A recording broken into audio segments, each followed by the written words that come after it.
What's up, guys? Sneaker Sniffer here. Thanks for watching. Today I've got something really special in here. 2021 was an absolutely huge year for sneakers, and lots of epic releases, but right in here I've got what a lot of people believe to be the best release of 2021 and perhaps the best release of all time. Massive call.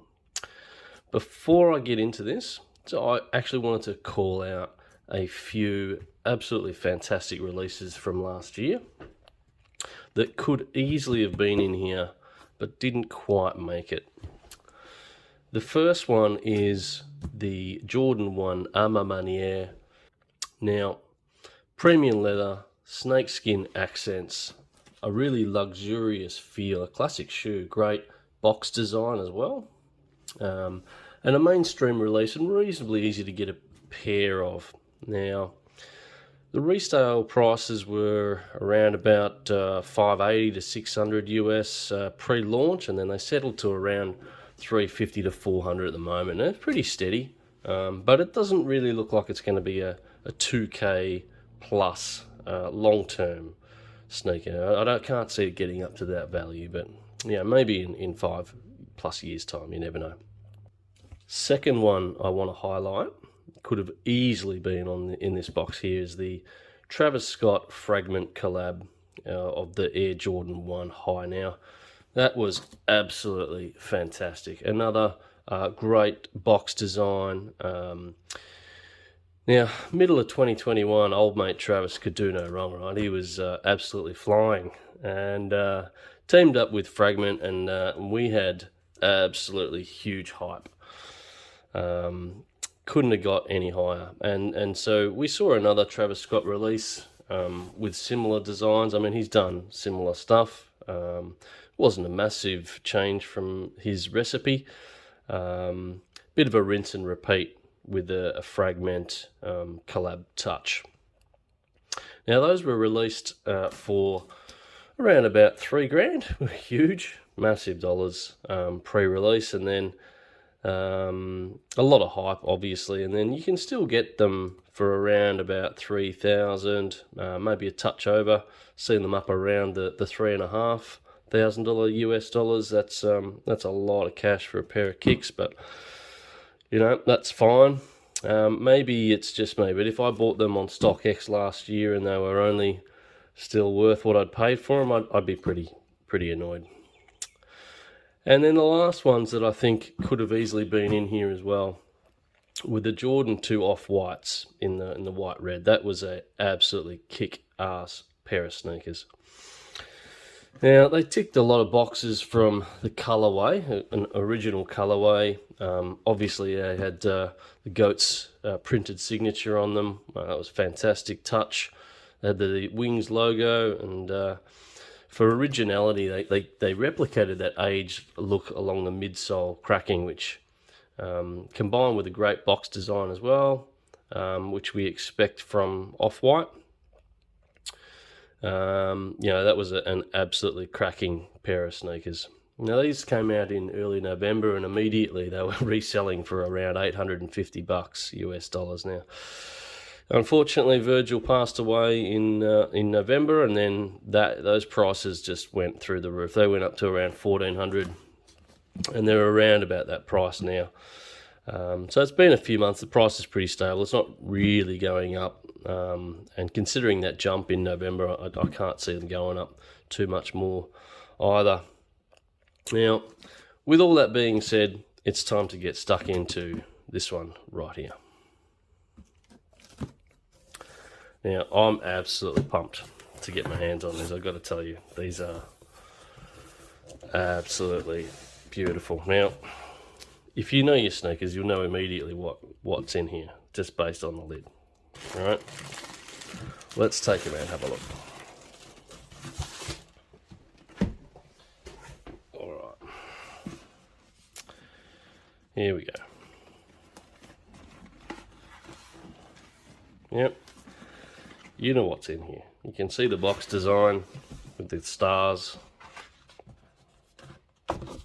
Inside of the box, we've got the trophy room Air Jordan logo.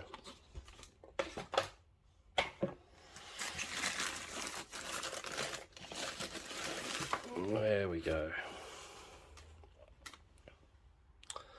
Now, here we have it. The absolute grail of 2021 is the Jordan 1 Trophy Room Chicago colorway.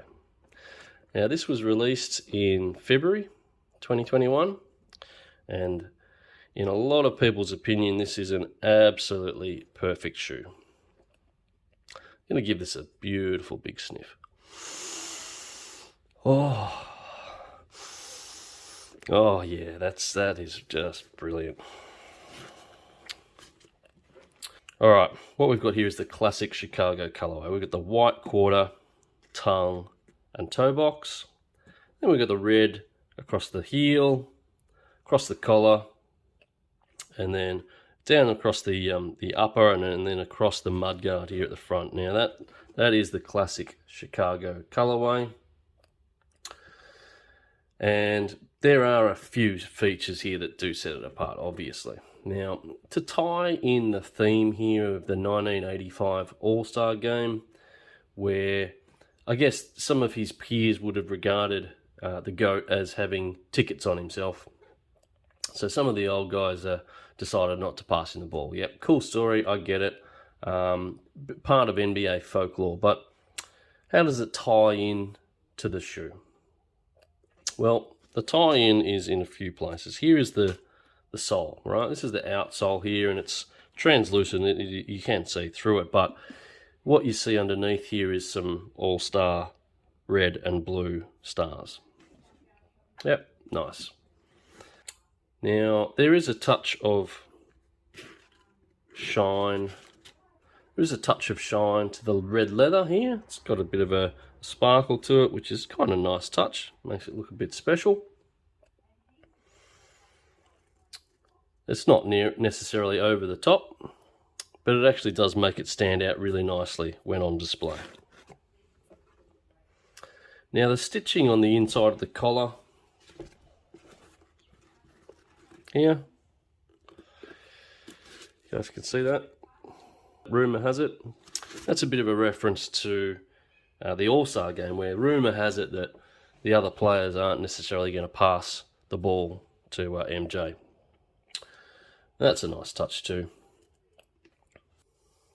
There is also a nice patch on the inside of the shoe here. You guys can see that there. That's again the Trophy Room logo. What is a really, really nice feature is that there are individually numbered pairs. Here you can see the number here, 11,418 of 12,000. So only 12,000 made, and a really nice touch to give it that individualized numbering.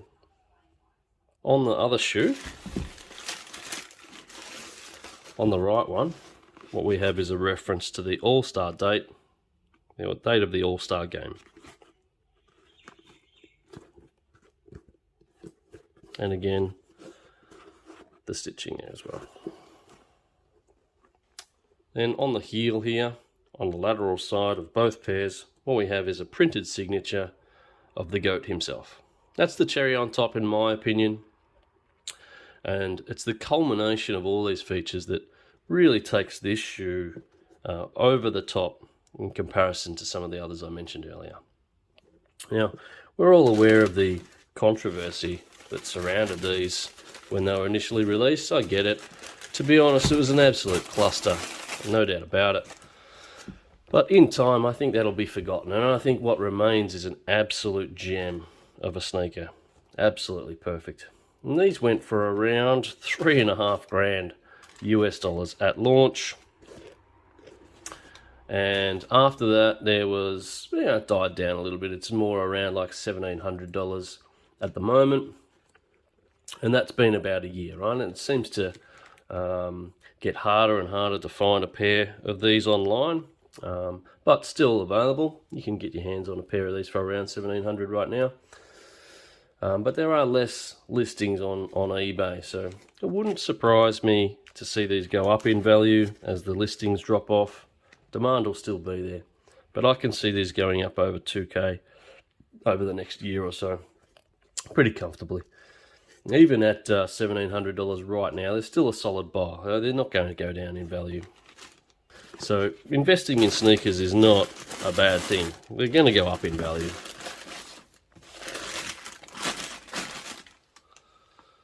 So if you can get your hands on a pair that you absolutely love and you've got a fair chance that you think they're going to go up in value, great investment. If you can tick both boxes of a pair of sneakers that you love and ones that you feel are going to go up in value, based on a little bit of research, then that's your absolute grail. So it doesn't have to be these from 2021, it can be anything, but in my opinion, these are an absolute great buy, even still. Thanks for watching, guys. If you enjoyed the video, smash the like button. If you want to see more stuff like this, subscribe to the channel. It'll really help me out. Good luck on the raffles, guys.